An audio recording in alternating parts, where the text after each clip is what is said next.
Je m'appelle Abdoulaye Martin Sam. Je suis le représentant du collectif des conseillers municipaux de la Médina. Je suis également le deuxième adjoint au maire de la Médina. Donc, ce point de presse vise à éclairer l'opinion publique sur un nombre de faits qui se sont déroulés au niveau du dernier conseil municipal. En effet, la date du 8 avril passé, le mercredi 8 avril passé, le maire de la Médina nous avait convoqué à une séance de conseil municipal à partir de 15 heures. Et je pense que cette séance ne s'est pas très bien passée parce qu'il y avait au moins 4 vices de forme sur la procédure, raison pour laquelle nous avons demandé l'annulation et demandons donc l'objet de notre recours au niveau du préfet. Nous lui avons demandé l'annulation des délibérations portant autorisation spéciale de recettes et dépenses du 8 avril 2020. Donc, monsieur le sous-préfet, nous, signataires du présent document, avons pris la responsabilité de dénoncer un certain nombre de faits contraires aux règles prescrites dans la loi qui régit les collectivités locales et territoriales. Nous refusons d'adopter, encore moins de valider des délibérations du 8 avril 2020 portant sur les autorisations spéciales de recettes et dépenses de la dite commune. Les motifs de notre opposition portent sur 1. Le non-respect des règles de convocation. En effet, l'article 146 du Code des collectivités locales stipule le maire doit adresser par écrit et à domicile une convocation 3 jours francs avant la réunion. En cas d'urgence, un délai de 24 heures est requis avec une information portant sur l'ordre du jour, alors que les documents de délibération ont été remis à l'entrée de la salle. Deuxièmement, le manque de quorum. L'article 147 du Code des collectivités locales stipule que le conseil municipal ne peut siéger que lorsque la majorité de ses membres en exercice assiste à la réunion. Le quorum étant atteint si la moitié du conseil plus 1 est présente. Or, la dernière délibération, à 14h50, les conseillers présents étaient au nombre de 26. Malgré les protestations de M. Cheikh Ahmadou Bamba Fall a fait voter la proposition. Le maire Cheikh Ahmadou Bamba Fall a fait voter la proposition. Troisièmement, le respect de l'heure de convocation. Tous les conseillers étaient convoqués à 15 heures. Monsieur le maire a demandé la réunion à 14h50, pénalisant du coup les conseillers qui n'étaient pas présents à cette heure. Monsieur le préfet, ces 3 vices de forme dénotent à souhait la volonté manifeste d'un empressement délibéré à faire jouer une majorité mécanique déjà préparée. Par ailleurs, si aujourd'hui il y a urgence, c'est assurément la lutte contre le Covid-19 déclarée depuis plus d'1 mois. Au moment où la pandémie préoccupe l'ensemble des décideurs du pays, la décence aurait voulu que toutes les énergies soient concentrées autour de l'éradication de ce fléau. Il convient de souligner que des vices de fond émis par le Conseil ne répondent pas aux préoccupations de l'heure. Ainsi, la première délibération votée avant l'heure précise de la réunion pour un montant de 59 527 806 francs provenant de la subvention du PACASEN n'a pas d'affectation, ce qui pose un problème de transparence. Concernant la deuxième délibération, le projet de virement du crédit numéro 1 portant sur un montant de 125 millions, il ressort l'affectation au service de 509 en dépenses diverses pour une somme de 110 millions, pesage d'un flou comptable notoire. Au niveau de la troisième délibération, il est noté que la part la plus importante évaluée à 112 876 073 francs pour un montant de 187 133 855 francs est affectée aux rubriques éducation, culture, sport, équipements scolaires et grosses réparations aux équipements scolaires. Dans ce contexte où les établissements sont fermés à cause du Covid-19, l'urgence se trouve ailleurs. Voilà encore 3 vices de fond qui motivent notre opposition à ces délibérations. Si nous revisitons du moins le cadre technique, la somme de 15 millions prélevée en fonctionnement ne peut être affectée au service 600, compte 681. Ce compte étant utilisé pour équilibrer la dépense d'investissement de la commune. En plus que l'équilibre soit parfait, le chapitre 115 des dépenses d'investissement doit être doté du même montant. Par conséquent, au vu de toutes ces considérations, nous vous demandons, Monsieur le sous-préfet, de revoir en profondeur ces actes posés par une frange des conseillers municipaux, avec à leur tête le maire Cheikh Ahmadou Bamba, de bien vouloir annuler ces délibérations fantaisistes qui ne répondent pas pour l'heure au profit des populations de la Médina. Au demeurant, nous vous invitons à mettre sur pied un comité de gestion de fonds, de dons et legs levés pour lutter contre le Covid-19 en collaboration avec le conseil municipal, par souci de transparence et d'équité. Étant persuadés de pouvoir compter sur votre diligence, nous vous prions, Monsieur le sous-préfet, d'assurer l'assurance de notre profonde considération. Le collectif et les signataires. Salam alaikum. Man la Abdoulaye Martin Samb di nekk deuxième adjoint au maire de la Médina. Man nag maa représenté collectif des conseils ak conseillers municipaux de la Médina. Donc ñëw rek di waxtaan ak yéen ci conseil municipal bi nga xam ne moo weesu woon te le maire Bamba Fall convoqué woon ko le 8 avril 2020. Donc loolu nag moo tax tey ñun ñu créé benn collectif boo xam ne ñu ngi adressé une lettre jébbal ko sous-préfet di ko demander ci biir lettre bi ñu ngi koy laaj mu annuler délibération yi nga xam ne ñooy autorisé maire autorisation spéciale yi maire defoon ci ay recettes ak ay dépenses yu ci conseil municipal bi nga xam ne moo doon conseil bi mujj bi le 20 avril. Donc ñuy wax préfet bi ne ko ñun dañoo jël suñu responsabilité daal di demander à ce que mu annuler projet de délibération boobu ndax teguwul ci yoon. ndax bu ñu seetee am na au moins ñeenti vice de forme mooy maanaam am na ñeenti point yoo xam ne dañ ko cee jalgati bu njëkk bi mu ngi jëm ci maanaam nit ñu convoqué ñun conseil yi SMS lañ ñu envoyé convocation te ba ñu koy envoyé préciser wu ñu date beeg heure bi préciser wu ñu ordre du jour bi te envoyé wu ñu tam documents yi à l'avance te code des collectivités locales ci article 146 am dafa wax ne maanaam bépp convocation bu maire bi di def war na dëppook yoon mooy war na ko joxe 48 heures ñaari fan jour franc mooy heure bu ñu la ko joxee suba à 16h gannaawaati suba à 16h la war a am mooy 48 heures ñaari fan jour franc heure pour heure ñu jox la convocation bi fa nga dëkk lañ la ko war a yóbbul te convocation bi dañ ne en aucun cas dañ ko war a bind. Donc convocation écrite la ak domicile sa kër lañ la ko war a jox préciser ci ordre du jour bi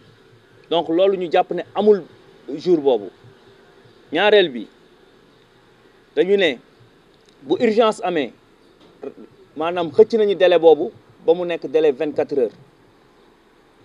mais bu boobaa maire bi dina yónnee convocation bi ci kër ga te dina ko yónnee par écrit également convocation écrite. te dina ci def ordre du jour bi ñu jàpp ne loolu amul donc premier vice de forme bi mooy loolu dëppoowul ak yoon. ñaareel ba mooy document yi nga xam ne moom la ñu war a voté war nañ ko càmmar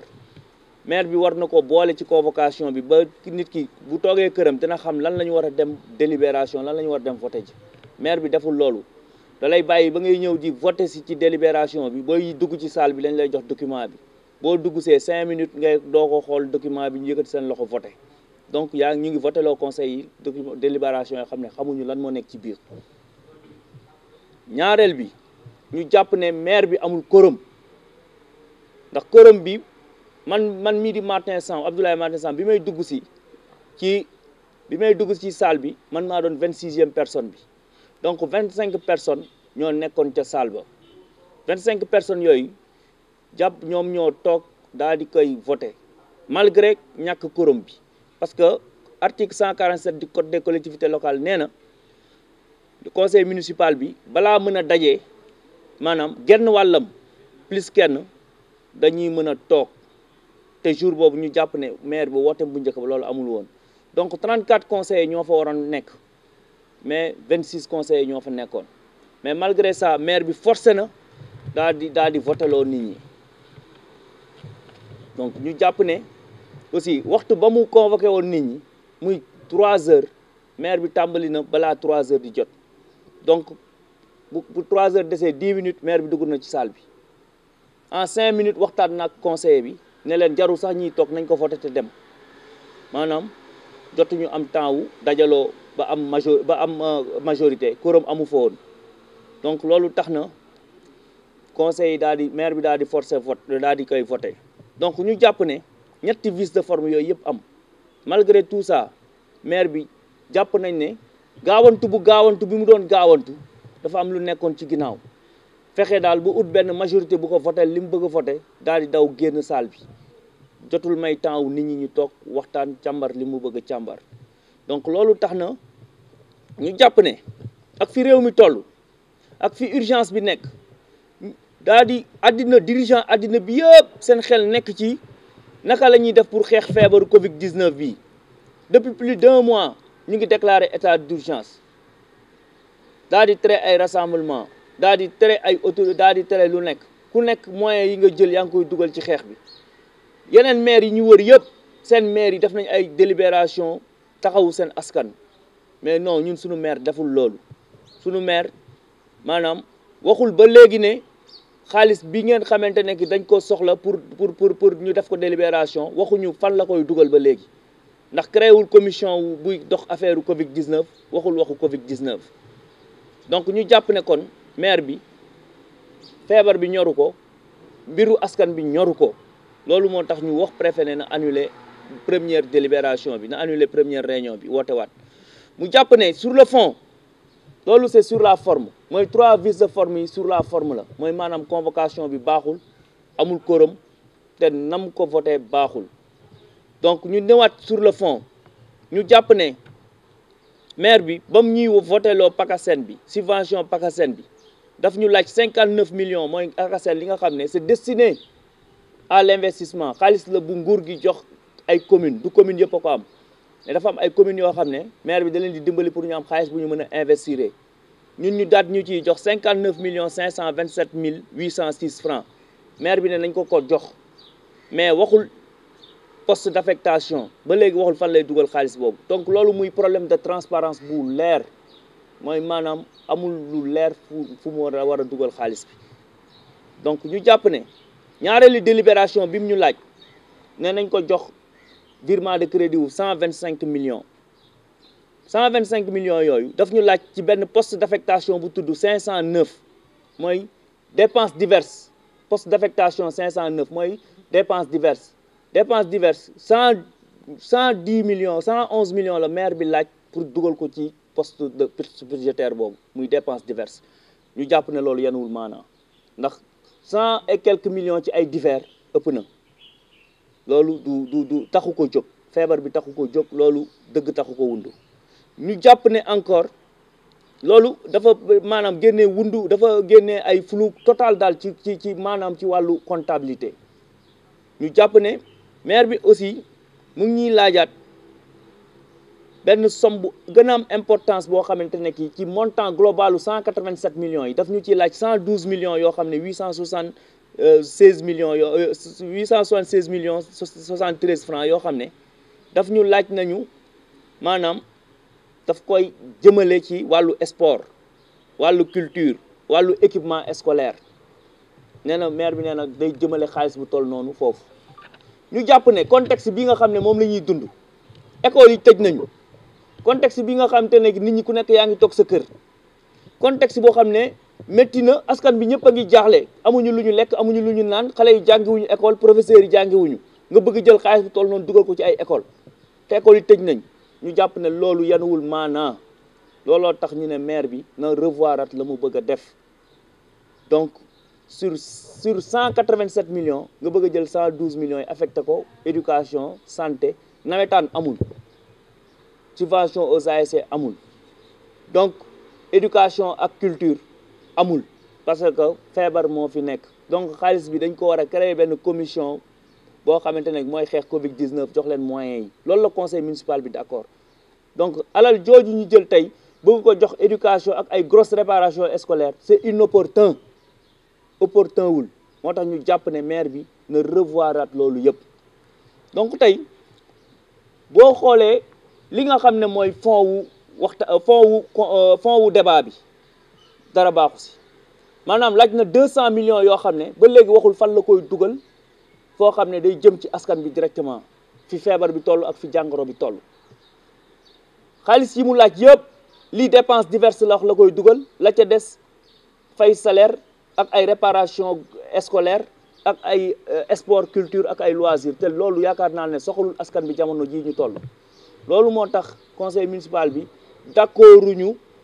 ci délibération boobu ñuy ñaan préfet pour que mu dindi délibération boobu daal di wax maire bi mu reconvoquer le conseil municipal defaraat un document wax ñu fan lay dugal xaalis bi maanaam mu créer benn comité Covid 19 boo xam ne dina doxal transparence xelu askan bi dal parce que alal ji du sama alal du alalam du alalu kenn alalu waa Médina la donc dañ ko war a delloowaat ci askan bi fii xeex bi toll tey jàpp naa ne maire mënoon naa jël alal ji dugal ko ci xeex bi waaye defu ko li ko ñor rek mooy yëfi boppam donc tey je pense que ci turu collectif des conseils ak conseillers municipaux ñu ngi demander au préfet de prendre ses responsabilités nous demandons au président Macky Sall également de prendre ses responsabilités na xool li xew Médina